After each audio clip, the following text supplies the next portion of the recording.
Hello everyone, it's DG here. I hope everyone had a good week this week. Happy fall. It's beautiful outside, so I figured I'll be outside recording today. Hopefully it won't be too loud. But today, like you guys saw in my description, I'm here with a new topic. I'll be talking about hormonal imbalance and infertility, the food we eat, and the connection. And then I'll be sharing about my experience at the end, my journey, what I went through, what helps me, how I overcome it, and all that good stuff. So for those of you that's new, my channel is all about sharing my journey, sharing my experience, whenever I believe people can learn from it, or if it's helpful on some kind of way. I bring them out and share with others because I truly believe, especially as Ethiopian, I'm from Ethiopia, Africans, I think in general, we like to keep everything to ourselves. Whenever we go through things, we just like to keep them inside, and I don't necessarily believe that's a good thing.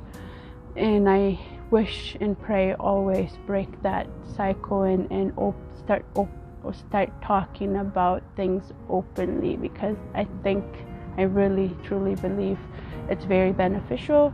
It helps us, when we open up and talk about our journey, because whether we talk about them or not, they affect our life. Sometimes they affect our life really bad, like they can make our life upside down, and it shouldn't be. Like, maybe if we do talk about them, open up and talk about them, they might not be that big of a problem. Sometimes it could be a very simple thing that we just don't know because we're not openly talking about them, sharing.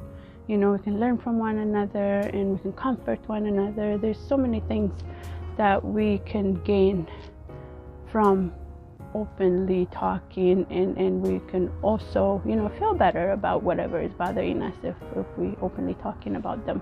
That's what I believe anyway. So if you share my views on these things and you think this kind of channel should exist, and support me, subscribe to my channel. My channel is very new, so I can use your support.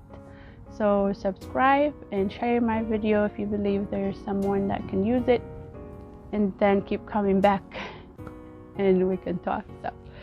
So without further ado, I'm going to jump into today's topic. So what's hormonal imbalance is, when our hormone is out of whack, when it's like up and down, and that's what it is. Like just like what it says, it's hormonal imbalance when your hormone is not balanced, is what it is. So when that happens, it can affect a lot of things. I mean, today I will be talking about just the reproductive hormones. Our body has so many other hormones. I know not much about those other ones, but I do know some about the reproductive hormones. Those are two hormones. One is progesterone, the other one is estrogen. I have a hard time pronouncing this one, estrogen. So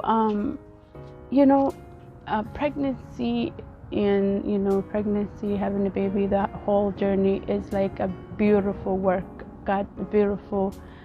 of God. Your body naturally do a miracle inside your body from the conceiving to go through the having a baby. Miracle happens in your body. So sometimes, especially when we live here in America, the food we eat is very processed. There's so much stuff in it that our body don't need. Antibiotic, hormones, and you name it. There's so many things that's in our food that our body don't need, and we consume that, and then that can go in and mess with our body, especially with our hormone, and that can be a problem whenever our body needs to do things that naturally made to do. So when it comes to hormone, especially the reproductive hormones, what we eat is a big factor of how, like, our hormone can go up. So I'm going to talk to you guys about my journey and what I went through, and how, you know, hormone was affecting me so much, and then when I'm at it, I'm going to tell you, whoever, you know, to those of you that's going through this journey, this painful journey, because I do believe whoever knows the pain is someone that went through it. It's very painful. It's very, very depressing time, very hard journey to go through it. So I would like to tell you, your sisters out there, that you know, it's not the end of the journey. There is a solution. All we have to do is look for it and research, and then to those of you that have this kind of experience, to come out and share it and talk about it, so, you know, someone that's going through it, they can feel better, they can feel that we're not alone, and maybe find a solution also. So and, you know, I will say too that what I learned is that this kind of problem is very, very common. It happens with 1 every 4 pregnancy ends with is early miscarriage. The study shows. Apparently, that's what I learned. So it's very common, and a lot of the time the solution is very easy in a lot of cases. It's just that if you don't know, you don't know where to look for it. So in my case, everything was normal with my pregnancy. So I keep having a very early miscarriage, like 3 of them in a row I experienced. It was horrible. I was very depressed. I remember going to the doctor's office, just bawling my eyes out. I can't even talk. I just cry, and it's just, I know the pain. That's why I was like, whoever that's going through it, I feel you, and it's just a very hard journey. And I just wanted to make this video and share my story. If I can even help one person, it's very big, because I know how it was when I went through it. So I had 3 very early miscarriages in a row, and so they checked everything. A lot of the time they check your uterus. If it's abnormal uterus, that cannot carry baby, or a lot of time they said if that's the case, they can fix it with minor surgery. Not a big deal. Like, it could happen with either injury or naturally your hormone could be abnormal. I mean, your uterus can be abnormal, and they check all of that, and any other thing that can be a factor to why I am having this miscarriages. But all of that checked out to be fine.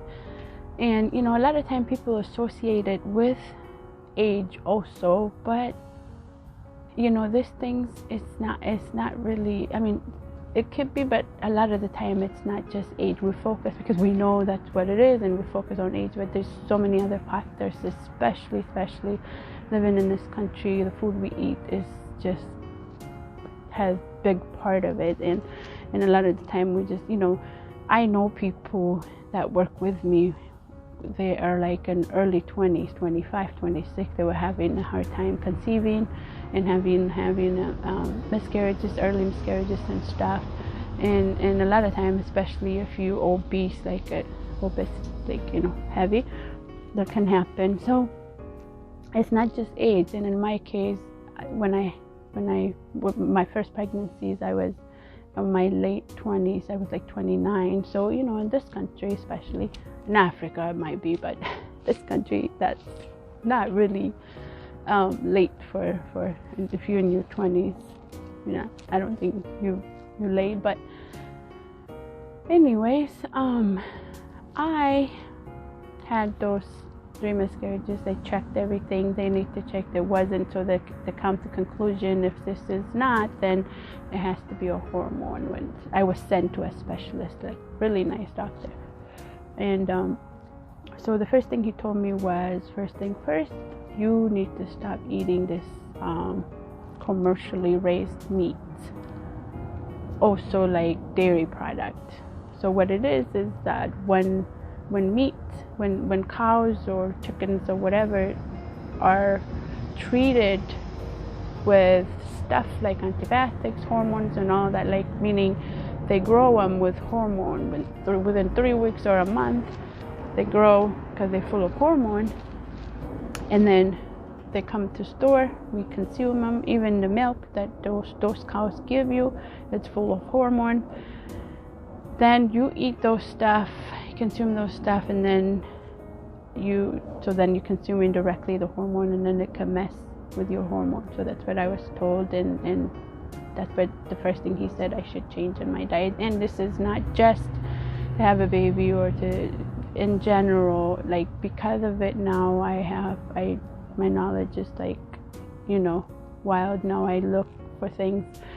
The milk, a lot of time now they advertise to say no antibiotic, no hormone, none of that. So I looked for things like that, even when I'm bringing stuff for my kids, because it's not just to have babies, but hormone affects a lot of our things in our body. So it's very important. It should be something we keep an eye on and do what we need to do to be safe, because I'm sure all of you guys know the food we eat is not really food. So that's what I did. And then and like the quick solution for my case was the specialist I saw recommended that there is, so in my case was progesterone. There is the hormone progesterone is a hormone that's supposed to rise up when a woman ovulates.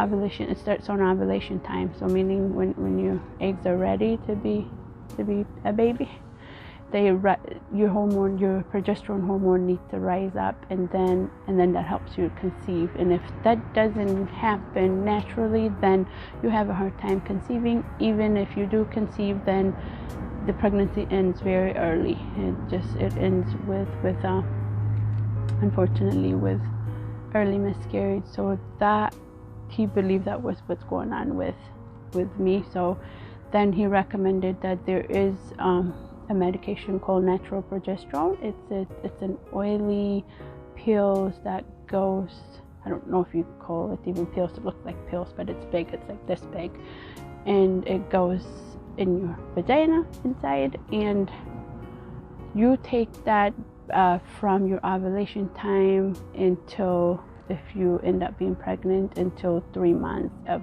the pregnancy, the first 3 months of your pregnancy. And that's what I did with my first pregnancy. And to me, I feel like it worked, because when I used that, everything was normal. I had my beautiful child, and that's what I did. So that's something to look at, if that's something, if you're going through this kind of thing. And maybe the thing I learned too, that a lot of time doctors don't, unfortunately, there's this talk that we hear about how doctors don't want to get to the solution right away. They want you to keep coming back, you know what I mean? Unfortunately, I think it's true. I wanted to make a whole another video about that too, why I believe it's true and my experience and stuff. We're going to talk about that in another video. But if you're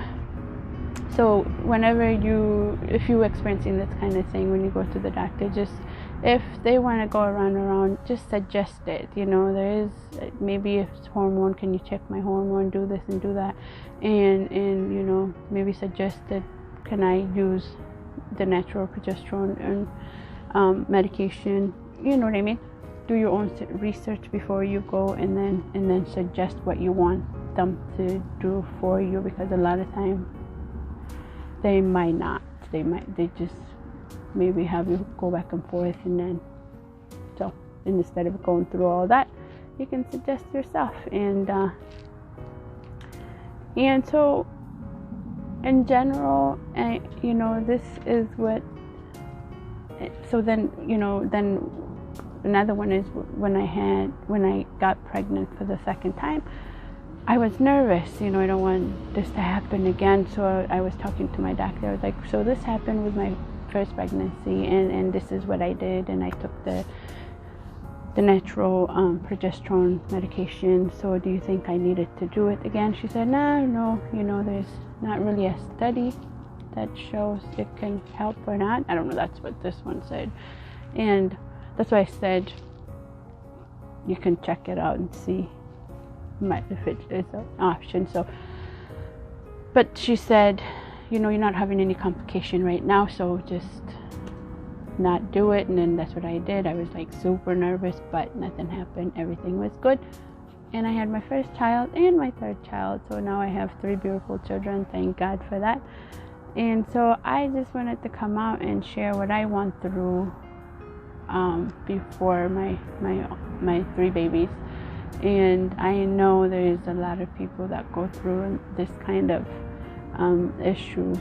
Like I said, we don't always talk about them, but they're there, and people are crying and by behind the closed door. So I figure someone can use this, so that's why I wanted to share my journey.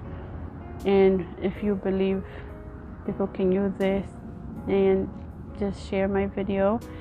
And thank you for coming, and until I see you on another video, bye bye.